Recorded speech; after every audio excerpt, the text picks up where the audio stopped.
대한민국 성인 남자는 국방의 의무가 있죠. 우리가 다 아시죠?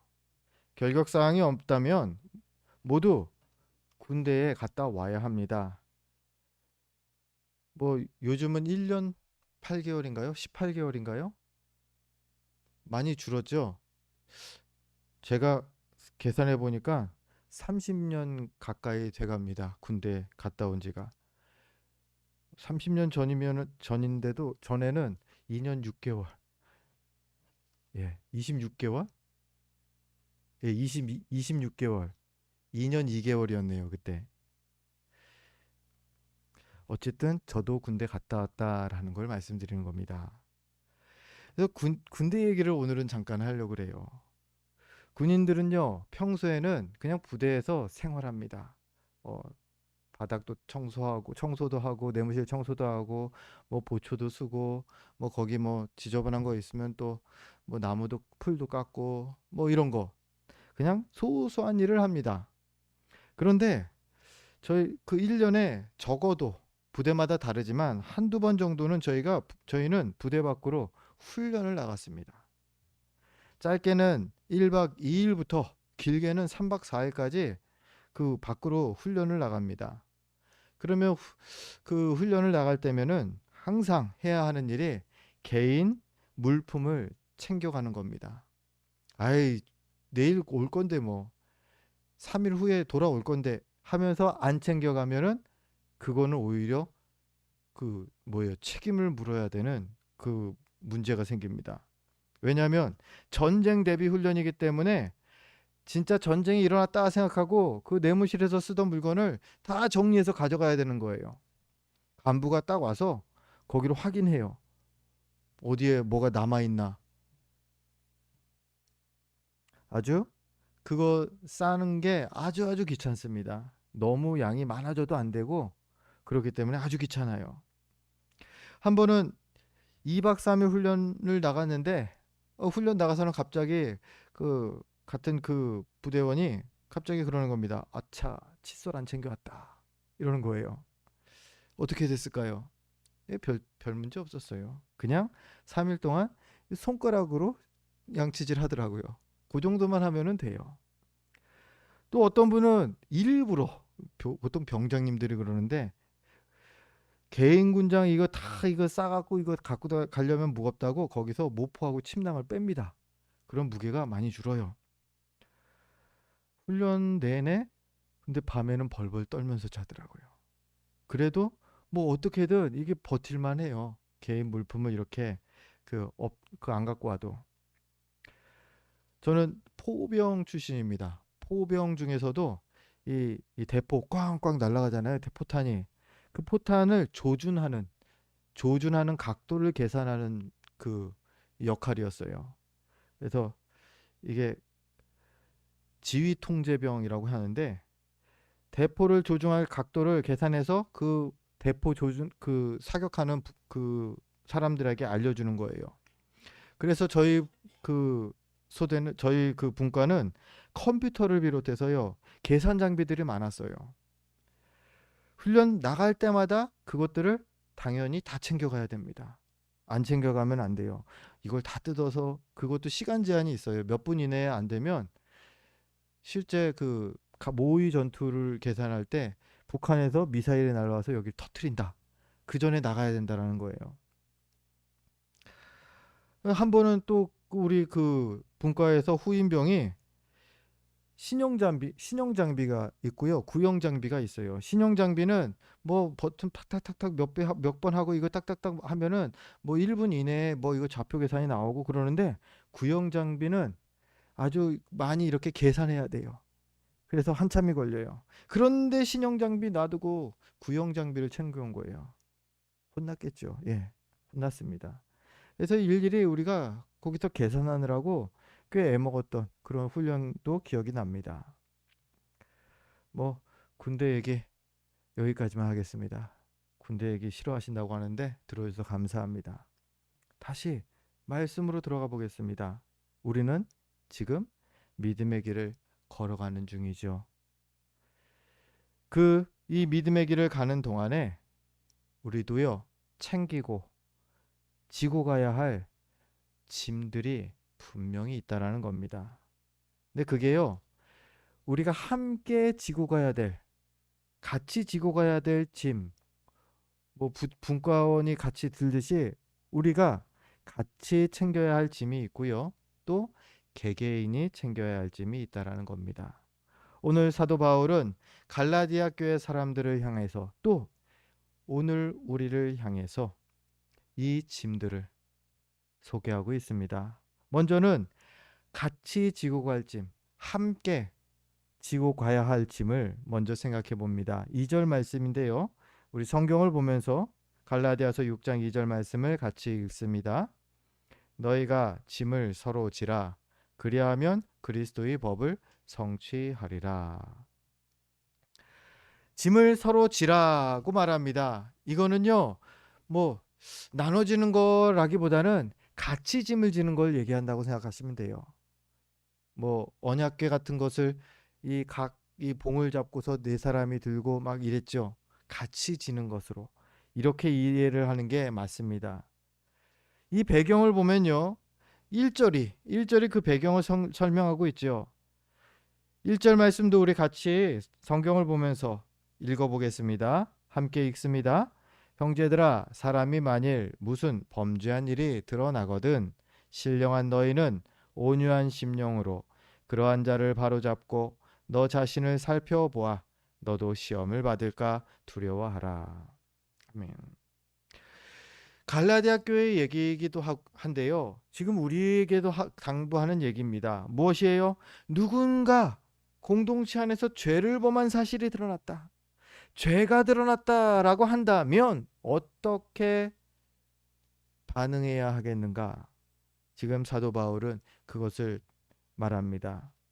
어떻게 해요? 그 죄의 짐을 서로 져주어라 라고요. 아유, 얘는 죄인이니까는 너 오늘부터 나오지 마, 이렇게 밀쳐내는 게 아니라 그 짐을 서로 같이 져주라는 겁니다. 또 이걸 또 다른 편으로 그냥 그래 그냥 우리끼리니까는 없는 걸로 치자, 그냥 덮어주고 없는 거 취급하라고도 하지 않고 있다는 것을 우리가 주의해야 합니다. 죄의 짐, 죄는 분명히 인정해야 합니다. 그래요, 아무개가 죄를 졌어요. 우리가 이런 죄를 진 것이 맞습니다. 인정을 해야 합니다. 그리고 어떻게 하라고요? 그 짐을 함께 지라고 말합니다. 함께 지는 거, 서로 같이 지는 거, 그게 어떻게 하는 걸까요? 두 가지를 우리가 생각해 볼 수가 있습니다. 오늘 말씀이 그 얘기를 하죠. 1절에 보면요, 무슨 범죄한 일이 드러나거든 어떻게 하라고요? 그러한 자를 바로 잡아라.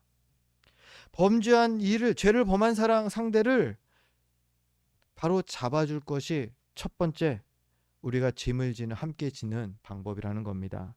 어떻게 그 범죄한 일을 바로 잡습니까? 그 사람이 죄를 지었다라는 것을 깨닫게 하는 게 먼저겠죠. 그리고 그 죄를 지은 이에게 회개하도록 도와주는 게, 그게 이 범죄한 일을 바로 잡는 것이죠.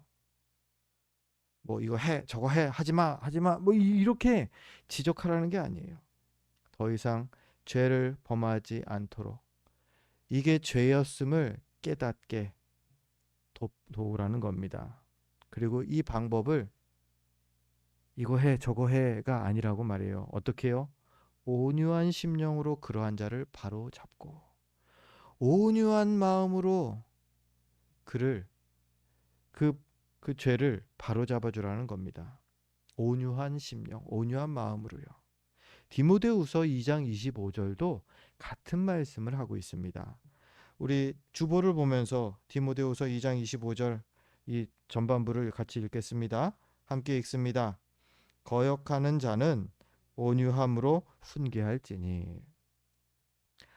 거역하는 자를 온유함으로 훈계하라고 말합니다. 방법을 톡 정해 주셨어요. 온유함으로 해야 된다. 공격적인 언행, 야 너는 맨날 이러냐? 야 너 이렇게 하면은 교회가 막 시끄러워져. 이거는 온유한 거하고는 좀 다르죠. 공격적인 언행. 그리고 심지어는 너는 왜 사람이 맨날 그 모양이냐? 너는 사람 배려할 줄도 몰라? 상대를 인격을 모독하는, 인신 공격하는 그러한 말까지도 함부로 한다라는 거예요. 그런 방법으로 성경은 훈계하라 하지 않습니다. 분명 그 상대가 잘못했고 그가 범죄했더라도 어떤 방법으로요? 온유한 심령으로. 이게 어려운 거죠. 쉬운 거 굳이 하나님께서 쉬운 거를 그냥 하라는 게 아니라 지적해라. 그게 아니라 그 어려운 것을 더 어려운 방법으로 하라고 하시네요. 예, 잘못된 방법으로 훈계한다면요. 아무리 바른 말이라도 유익이 될 수가 없다라는 겁니다.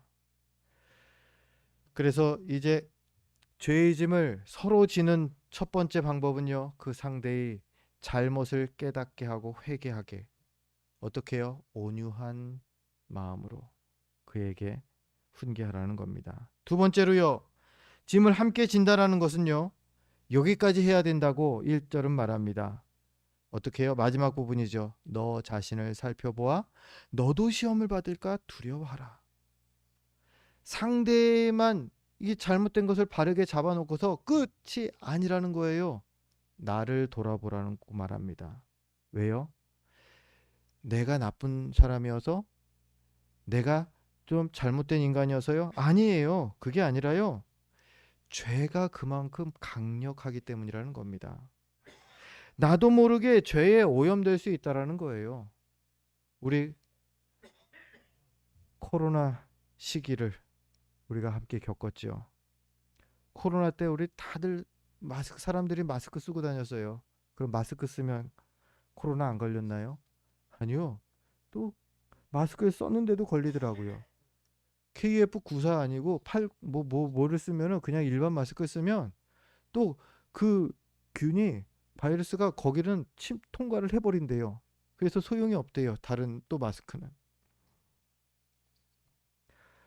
죄가 이 코로나 바이러스보다 더 강력하다라는 거예요.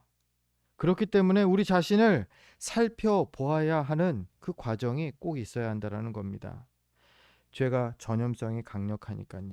아무리 굳센 사람도요. 신앙이 아무리 굳건한 사람도요. 아무리 정직한 사람도요. 자칫 방심하면 죄의 유혹에 시험에 빠질 정도로 죄는 강력하다라는 겁니다. 그래서 우리는 죄의 짐을 함께 서로 질 때에 첫 번째로 그 죄를 범한 일을 잘못을 깨닫게 하고 회개하게 하는 온유한 심령으로 해야 하고요. 그 다음 나 자신을 돌아보는 겁니다. 혹시 나도 혹시 같은 죄를 범하고 있는 건가? 이렇게 서로 짐을 져주는 겁니다. 그 목적이 무엇일까요? 그것이 2절에 나오는 거죠. 너희가 짐을 서로 져라. 왜요? 어떻게 하기 위해서? 그리하여 그리스도의 법을 성취하라. 예, 공동체 안에서 또 개개인의 그 개개인 그 내면 안에서 그리스도의 법을 성취하기 위해서라는 겁니다. 법. 여러분, 법이 법다울 수 있기 위해서는요. 사람들 개개인마다 법을 준수해야 합니다. 만약 법을 준수할 마음이 없고 나는 이 법 안 지킬 거예요 하는 사람들이 많아진다면요. 법은 이미 그 기능을 상실하게 되는 것이죠. 올해 뭐 좋은 소식인지 아니면 어떤 분에게는 슬픈 소식일 수도 있겠지만은 노동절 5월 1일이 국가 그 지정 공휴일로 되었죠. 이제 5월 1일은 빨간 날입니다. 이제 해마다 쉬게 되었어요. 여러분, 이 법이 올해 이게 통과되면서 제정된 거지 않습니까? 만약에 이 작은 뭐 사업장들에서 우리는 노동절 안 지키겠습니다. 그냥 나와서 일하는 걸로 할게요. 없는 걸로 하겠습니다. 거부하고서 그냥 다들 일한다고 하면 어떻게 될까요? 노동절 조만간 사라지겠죠. 법은 그런 겁니다.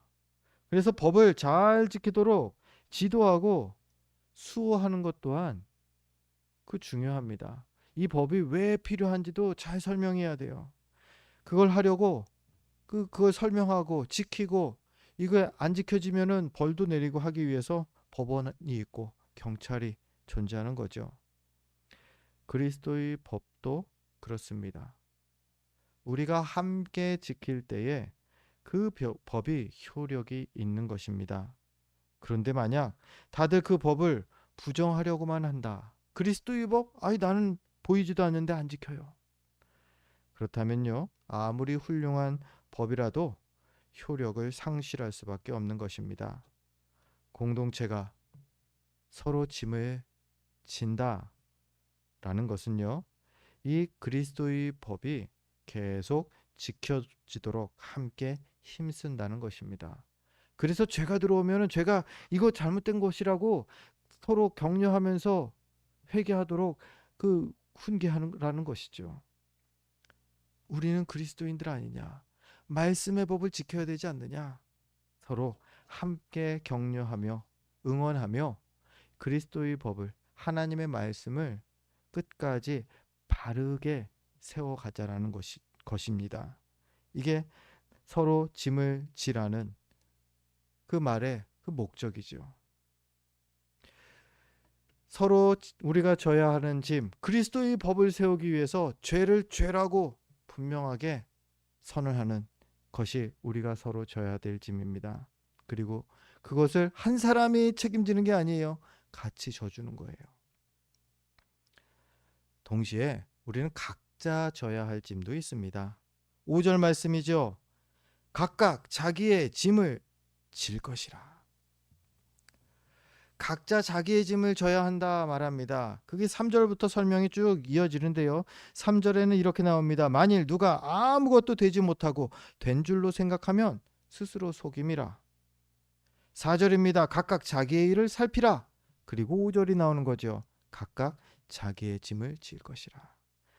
이제 각각의 얘기를 하고 있어요. 이제 서로 함께 이제 지는 짐은 이제 그것으로 됐고 각각 자기 물품을 챙겨야 한다. 플라시보 효과라는 것을 우리가 잘 압니다. 이게 뭐냐면요. 이게 만병통치약이라고 거짓말을 하면서 한 또 비타민이 진짜 만병통치약의 효과가 있을 수 있다라는 게 이 플라시보 효과죠. 사람들이 자기가 진짜 이건 그거야 라고 믿으면 그 효과를 경험하는 경우도 있다라는 거예요. 이게 플라시보 효과입니다. 다른 말로요. 자기 자신이 자신의 몸을 속이는 거예요. 그쵸? 속는 거죠. 이게 그냥 비타민 영양제인데 이게 만병통치약이라고 막 기침이 멎어요. 천식에 뭐 먹고 막 심장에 아팠던 것들이 갑자기 나아버려요. 비타민 C가 그런 효과는 없거든요. 근데 이게 분명히 나타난다라는 겁니다. 의학적으로도 그래서 명칭을 만들었어요. 이거 플라시보 효과라고 하자. 이것이 자신이 자신의 몸을 속이는 것이 가능하듯이 말이죠. 우리 스스로가 자신의 양심을 속이는 것도 가능하다라는 겁니다. 자존감을 어떤 사람은 낮추는 쪽으로 속입니다. 굳이 자존감이 낮아질 일이 없어요. 그런데 자기 자신을 나는 정말 몹쓸 존재야. 나는 정말로 아무것도 할 수가 없는 존재야. 내가 하면은 뭐든지 안 돼. 자존감을 낮추는 쪽으로 자신을 속입니다. 이건 경계해야 합니다. 절대 신앙적인 모습이 아닙니다. 그리고 그 반대도 마찬가지입니다. 자신을 높게 보려고 자기 자신을 속인다라는 거예요. 그게 4절 말씀이에요. 누가 아무것도 되지 못하고는 된 줄로 생각하면 스스로 속이는 것이라고요. 갈라디아 교회에 들어와서 율법의 구원을 강조했던 거짓 교사들이 있었습니다. 그들이 자신을 이렇게 높게 보려고 했다라는 겁니다. 가르치면서 야 그건 아니야 이거야 하면서 가르치니까 자기는 가르치는 자니까 좀 높다. 스스로 높은 채 했다라는 겁니다. 성경에 예수님 당시에도 그렇지요. 서기관과 바리새인들이 외식합니다. 일반 유대인들 사이에서 뭐 큰 길에 나가서 소리내서 기도를 합니다. 주여 저는 저들과 같지 않게 하심을 감사합니다 하면서 외식하며 기도합니다. 이러한 외식이 자신을 높게 보려는 속임이죠. 굳이 그거 한다고 높아집니까? 아니요. 속이는 거예요, 나를. 나는 높은 사람이라고. 반대로요. 교만. 또 교만 또한 자신을 높게 보는 속임이라는 겁니다. 사실 우리는 그닥 교만할 게 없어요.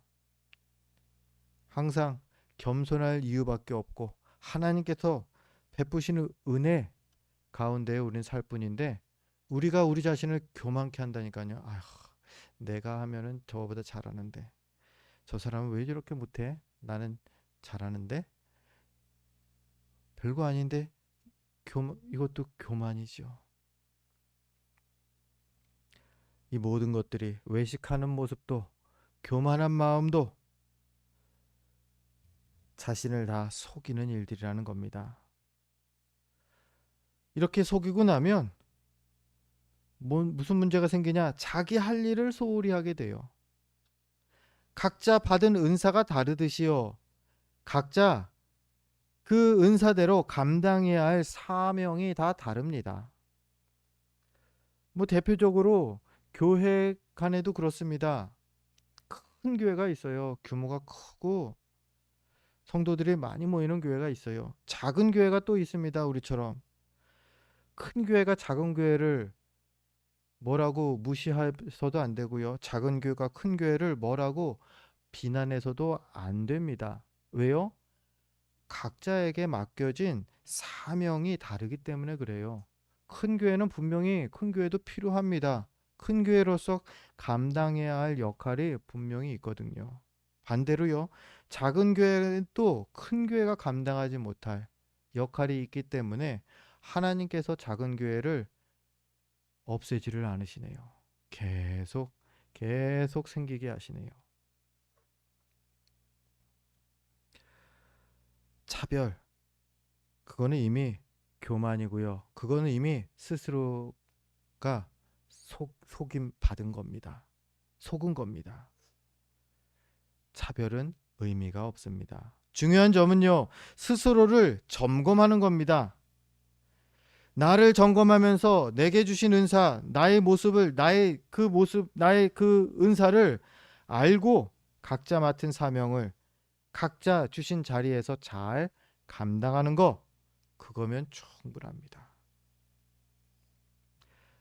스스로에게 속지 않아야 한다는 겁니다. 나를 너무 높게 봐도 안 되고요. 나를 너무 낮게 봐도 안 돼요. 그 모습 그대로. 우리 주님은 내 모습 이대로를 기뻐하시고 받으셨는데 나도 주님께서 말씀하시는 대로 나를 바라볼 줄 알아야 한다는 겁니다. 스스로에게 속지 않도록 자신을 돌아보면서 일을 사명을 감당해야 하는 것이죠. 이 4절 말씀입니다. 우리 오늘 본문 성경을 보면서 4절 말씀 같이 한번 읽어보겠습니다. 각각 자기의 일을 살피라. 그리하면 자랑할 것이 자기에게는 있어도 남에게는 있지 아니하리니. 아멘. 자랑할 게 나에게 있지 남에게 있지 않다라는 거예요. 이게 무슨 말이냐면요. 내가 자랑할 거 내 안에서 찾는 거지 상대를 눌렀다고 해서 쟤는 이거 못해. 그런데 나는 잘해. 이게 내 자랑거리가 아니라는 거예요. 좀 더 생각해 볼까요? 자랑거리, 우리가 진짜 자랑할 것이 무엇인지를 알면 좀 구분이 쉽겠습니다. 진짜 우리가 자랑할 거리, 힌트는 여기 나옵니다. 나에게 있는 것이라고요. 말하죠. 4절에서 또요. 내 자랑할 것은 남에게는 없다입니다. 남을 깎아내리면서 내 성과를 자랑하는 것은, 그래서 이거는 내 진짜 자랑거리가 아닙니다. 쟤는 못하는데 나는 잘해요. 쟤는 저 정도밖에 못하는데 나는 더 잘해요. 아니에요. 남이 아니라 나를 보고 잘 살펴야 스스로에게 속지 않고 진짜 자랑을 발견할 수 있다는 거죠. 고린도후서 1장 12절은 우리 안에 있는 이 진짜 자랑거리를 잘 설명해 주고 있습니다. 우리 주보를 보면서 고린도후서 1장 12절 함께 읽겠습니다. 우리가 세상에서 특별히 너희에 대하여 하나님의 거룩함과 진실함으로 행하되 육체의 지혜로 하지 아니하고 하나님의 은혜로 행함은 우리 양심이 증언하는 바니 이것이 우리의 자랑이라. 아멘. 우리의 자랑이 무엇이라고요? 빨간 밑줄을 일부러 쳐놨어요. 하나님의 은혜로 우리가 행하는 것, 이게 우리의 자랑이라는 거예요. 굳이 다른 게 자랑이 되어서는 안 된다는 거예요. 내가 뭐를 할 줄 알고 내가 무엇을 했고가 자랑이 아니라 오늘도 하나님의 은혜로 이것을 행할 수 있었다라는 게 자랑이라는 거죠. 내게 주신 하나님의 은혜로 하는 행동, 이게 우리의 진짜 자랑거리라는 겁니다. 참 우리가 혈기가 참 많습니다. 그런데 이런 거예요. 주님 생각하면서 온유하게 행하는 거. 그게 하나님의 은혜로 행하는 그 행동이죠. 그럼 그건 자랑거리라는 거예요. 내가 온유해서가 아니라 하나님이 나에게 은혜를 주셔서 내가 이번에 참았어. 혈기를 안 부렸어. 이게 자랑거리라는 겁니다. 이렇게 은혜로 사는 삶이 우리의 진짜 자랑거리인 동시에 우리 각자가 힘써서 져야 할 짐이라는 것이죠. 왜 이게 짐이냐? 아시다시피 혈기가 참 많다. 많은 사람들이 많습니다. 아니, 일단 제 얘기를 할게요. 혈기가 참 많습니다. 욱합니다. 차 운전할 때도 참 많이 욱하는 상황이 발생해요. 근데 가끔, 아주 가끔 주님 주시는 은혜로 욱하지 않고 그럴 수 있지 하면서 참는 경우가 아주 가끔 있어요. 그거는 하나님께서 주시는 하나님의 은혜의 행함인 것이죠. 진짜 자랑할 수 있는 자랑거리죠. 근데 이것을 하기 위해서는요, 그 결과물을 만들기 위해서는 많이 참고 많이 인내해야 한다는 거예요. 그냥 안 돼요. 에이, 오늘은 그냥 멍하니 그러려니 하면서 가야지. 그래도 안 되더라고요. 절대 쉽지 않은 일이라는 것입니다. 그리고 어떤 때는요, 내 숨이 턱 막히고 막 얼굴이 울그락불그락해질 정도로 아주 힘이 드는, 참기 힘든 일이 바로 이것이죠. 내 혈기를 막는, 자제하는 일. 그리고 그만큼의 무게를 인내해야 은혜로 행하는 게 가능한 것입니다. 아주 큰 짐이죠. 이거를 참는다는 것 자체가 아주 엄청난 무게의 짐을 내가 메고 있다라는 거예요. 그거를 주님께서 우리에게, 여기 계신 모든 분들에게 명령하시는 겁니다. 각각 자기의 짐을 져라.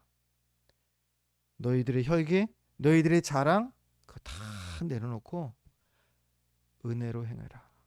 은혜로 참고, 은혜로 용서하고, 은혜로 베풀어라.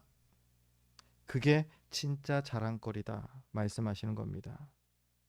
아니, 억울하지 않습니까? 고생하고 시간 들이고 공 들이고 다 들여서 이것을 굳이 해야 합니까? 성경은 이 우리의 그 은혜의 행함을 분명히 유익이 있다 말합니다. 빌립보서 4장 9절은 우리의 인생길 동안에 있는 유익을 말합니다. 우리 주보를 보면서 빌립보서 4장 9절 함께 읽습니다. 너희는 내게 배우고 받고 듣고 본 바를 행하라. 그리하면 평강의 하나님이 너희와 함께 계시리라. 아멘. 은혜대로 행하는 것, 주님께서 가르쳐 주시고 우리가 듣고 본 바를 행하는 것이죠. 그러면 어떻게 해요? 하나님께서 함께 하시겠다라고 합니다. 이 땅 우리들이 사는 동안에 우리와 함께 하신다 말씀하십니다. 임마누엘이 바로 그것이죠. 또요, 이 인생길을 하나님과 동행한 이후에 그 마지막 인생의 끝에서, 그 길의 끝에서 디모데후서 4장 7절과 8절은 이러한 유익을 우리에게 말씀합니다. 우리 같이 함께 주보 보면서 읽겠습니다. 나는 선한 싸움을 싸우고 나의 달려갈 길을 마치고 믿음을 지켰으니 이제후로는 나를 위하여 의의 면류관이 예비되었으므로 주 곧 의로우신 재판장이 그날에 내게 주실 것이며 내게만 아니라 주의 나타나심을 사모하는 모든 자에게도니라. 면류관을 약속해 주십니다. 우리의 이 믿음의 여정의 그 마지막 때 의의 면류관을 우리에게 주시겠다 약속합니다. 이 디모데후서 4장은 평생 이 믿음의 길을 걸어갔던 사도 바울이 마지막에 고백하는 자신의 소망이지요. 우리 또한 서로 짐을 지고 또 각각 자기의 짐을 지고 이 길을 걸어갈 때에 주님께서 임마누엘의 은혜를 또 면류관의 은혜를 베풀어 주시겠다 약속합니다. 마태복음 16장 24절에서 예수님께서는 또한 이러한 말씀을 하셨습니다. 또 누구든지 나를 따라오려거든 자기를 부인하고 자기 십자가를 지고 나를 따를 것이니라. 믿음의 길을 가면서 짐이 없을 수 없습니다. 그것도 나를 내 짐, 개인의 짐뿐만 아니라 함께 지고 가야 할 공동체의 짐까지도 있다 말합니다. 이 모든 짐이 우리가 져야 할 십자가입니다. 그래서 믿음의 길은요, 십자가의 길이고요, 고난의 길이 맞습니다. 그렇더라도 근심하시거나 두려워하지 마십시오. 그 길을 가는 동안 임마누엘의 하나님께서 항상 우리와 함께 하신다 약속하십니다. 그리고 그렇게 끝까지 인내한 이들에게 의의 면류관을 또한 분명히 약속해 주십니다. 바라기는 이 주님의 십자가를 함께 또 각자 잘 감당하셔서 마지막 날 주님께 의의 면류관을 모두 다 받는 저와 여러분 되시기를 주의 이름으로 축원드립니다. 기도하겠습니다.